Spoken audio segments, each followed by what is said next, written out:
Good morning, everyone. Today we are going to talk about redesigning work in a way that works for everyone. We are experiencing what is undoubtedly the greatest global shift in work for a century.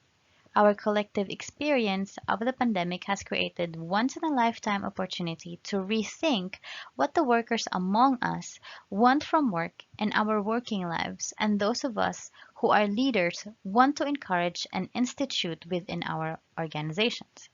This design takes you and your team through four steps: understanding people, networks and jobs, reimagining work, modeling and testing your redesign ideas, and acting on your models and creating new ways of working. So, first is there was a growing unease that the very aspects of redesign that seemed to work so well for some would not work for others. So, there would be losers as well as winners. Categories are first primary carers. Executive rated that in this shift to working from home, it was carers who seemed to get the worst deal. In some households, it was women who were putting in some domestic time. Next are the younger workers, who often shared their home's space with flatmates. The chance to work at home was not a big draw and could be seen as a huge disadvantage. Those for whom home working is not an option. For some workers was not and never would be an option, for example, doctors and nurses. People working in manufacturing, delivery, and supply chain.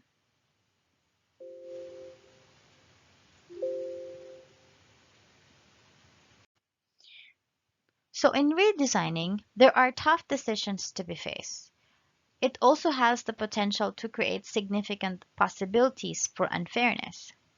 Those factors that influence fairness and justice need to be referenced each of these factors outcomes, procedure, and interactions, because fairness will be an issue.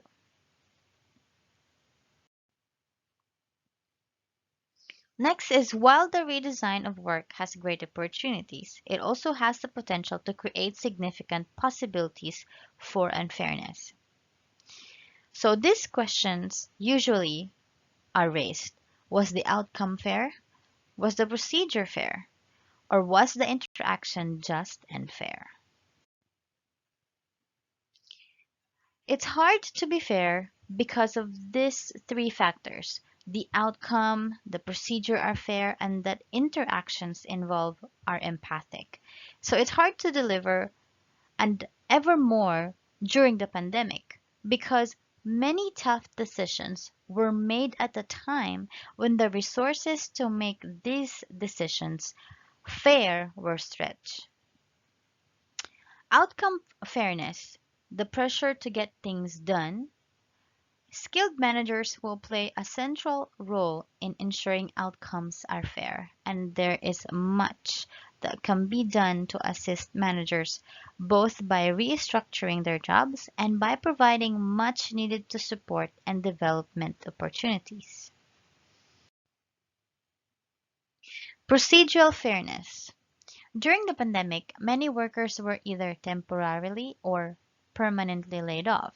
So even when the process was fair, there were times when people were too anxious to acknowledge this. So we can help as leaders narrative if we make people feel positive about and engage with. The interactional fairness. As people work remotely, so their support networks reduce. And so, too did the opportunities for those encounters when managers could seek in the moment guidance from colleagues. During the pandemic, this combination of time stress, uncertainty, and isolation resulted in people finding it more difficult to create a fair process. There can be significant barriers to managers' empathy and the integrity of their message. That is especially true for managers and colleagues who work remotely.